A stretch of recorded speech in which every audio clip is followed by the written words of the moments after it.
Welcome to the Dispatch Faith Podcast. I'm your host, Michael Reneau. Last week, President Donald Trump announced his longtime spiritual advisor, Paula White-Cain, would lead his administration's faith office. White-Cain has been in Trump's camp from just about the beginning of his ascendance into politics, but has courted controversy in her own right as a prosperity gospel preacher.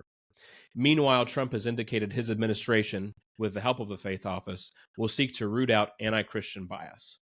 Discussing this and more with me this week is Kate Shellnutt. Kate's the editorial director for news at Christianity Today and has been a religion journalist for more than 15 years. Kate, thanks so much for being with us. Thanks for having me. Yeah, let's go ahead and just start talking right away about the news that came out. We're recording this on a Thursday, and it was Monday of this week that Donald Trump announced Paula White-Cain would lead this particular office within the executive branch. You've been reporting on her for several years at this point. I know you have interviewed her at least one time, I believe, yourself. For those who maybe have seen her name but don't know a ton about her background, kind of get us caught up on who she is and why she's a notable person to begin with in 2025. Yeah, so Paula White, I think, has been doing ministry most of her life, or almost her entire life since her early 20s, but really came on the scene, especially nationally, with her televised broadcasts, which started on Trinity Broadcasting Network, TBN. So she got well known as a televangelist. Her and her ex-husband, Randy White, had a church in Tampa called Without Walls. And that was one of those churches that had big numbers in terms of like multiple locations, 10, 20,000 people claimed attendance. And then she was preaching these messages like a lot of the people who you hear on television of overcoming, of God empowering you, very encouraging, and built up an audience and also a little bit of a celebrity following. She, for a while, was broadcasting on BET as well. And so that's how Trump found her, I think, was through television, which is maybe unsurprising given his draw to celebrity and his own experience as a TV star. And so that's, I think, how Paula White mostly came on the scene. She also wrote some like inspirational type books, but really wasn't a political figure. If you're thinking of kind of evangelical names or even Christian names who had been known for being close to the White House, for lobbying for political causes, that she wasn't really in that camp at all, other than her connection and friendship to Trump. So, yeah, he found her that way. At what point? At what point did she kind of become, I guess, started getting closer? I mean, in his first administration, spiritual advisor or Mm-hmm. prayer partner, I think was sort of, Mm-hmm. one way that you and others have described her. Was it during his first administration that she began to get, closer to him and in terms of advising him in those ways? Well, I think that they've been friends, I think, since 2002, which is shortly after she started being on television. And she claims to have prayed for him, met with him. And then by her account, it was in 2011 that she sat down with Trump and he said, "Hey, I'm considering a run for office." And she says that at that time, she prayed with him about it, but also told him, "I don't think the timing's right." So who knows if it was her advice or the timing or other things, but we know that he didn't run in 2012. But then when it came time 2015, before the 2016 race, you may have seen kind of a well-known photo now of evangelicals, including Paula White, gathered in the Trump Tower. And so that was kind of her second go, where those were people that she had picked and invited to come around, including some fellow televangelists, as well as like broadening that circle of having all these spiritual leaders who came, and they concluded the spiritual consensus there, I guess, among that group was that it was the time for him to run, and that she continued to pray in that direction. So behind the scenes, at least as far as we know, that she's been kind of part of this all along. And When it came time in the last Trump administration to start a White House faith office, this was a kind of initiative that dates back to George W. Bush. Other presidents have done it. But Trump waited over a year. I think it was close to 18 months. And we really weren't sure if he was going to have a faith office. This was back when he obviously had evangelical voters behind him. But there was a lot of questioning of, was he going to follow through on pro life promises? Did he really care about faith? Was it demonstrative for the election or not? But then when he did establish it, I think that was in like May of 2018. A few months later, he named Paula White to head up that office.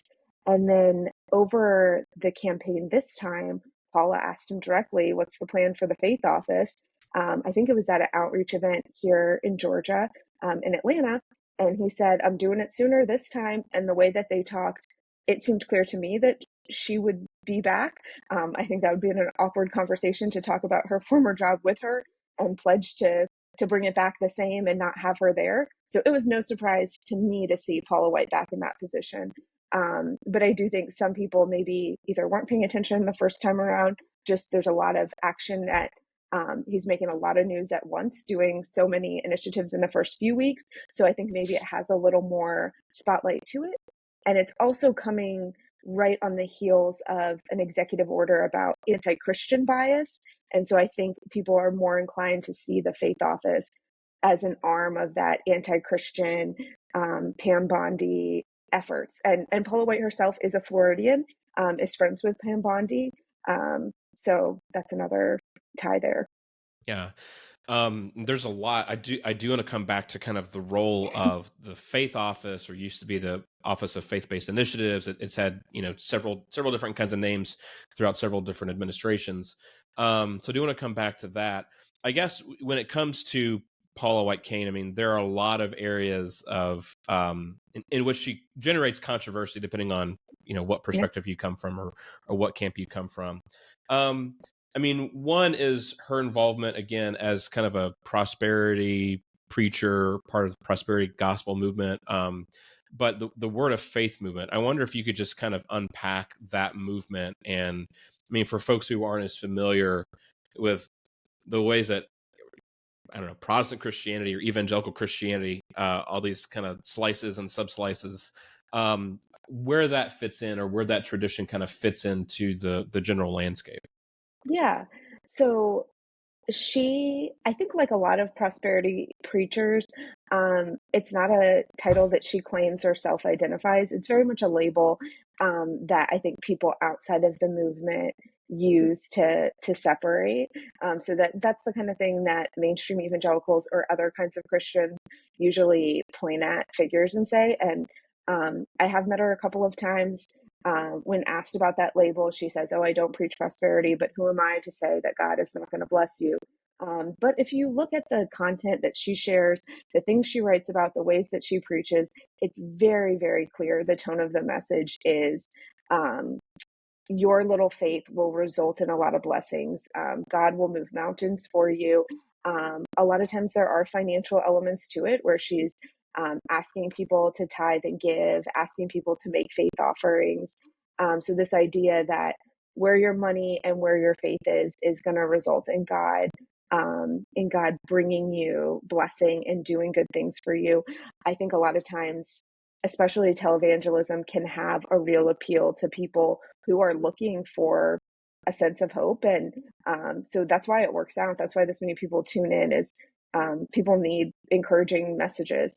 So the contradiction then, though, from the rest of evangelicalism or other Christians might be, there's not a focus on repentance. There's not a focus on discipline, accountability, um, other parts of salvation. So she comes out of a movement. She considers T.D. Jakes, who is another famous pastor who has also been in controversy over whether he believes in oneness Pentecostalism, whether he really believes in the Trinity or not. So she's gotten looped up in some of those same debates. She considers him her spiritual father and mentor, probably from some of those BET early televangelism days. But I think when we're talking about the significance of where her faith lands now and the kind of faith circles or movements that she's in, she's a little more adjacent to what's called the New Apostolic Reformation, which is a Hmm. kind of prosperity uh, or charismatic circle that for a while has been on the fringes.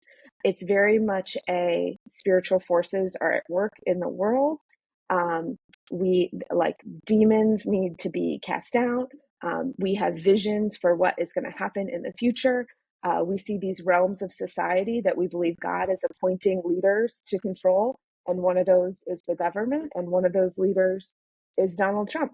And so I think it's her connections with those folks, and the ways that she's brought them into literally the Oval Office, and brought them into the political realm, which is something we haven't really seen in terms of past like presidential faith outreach or presidential advising, is to see people who really see a divine mandate to the presidency, which, I mean, I think most Christians would believe what the New Testament says about how God appoints leaders and works through leaders, whoever they are.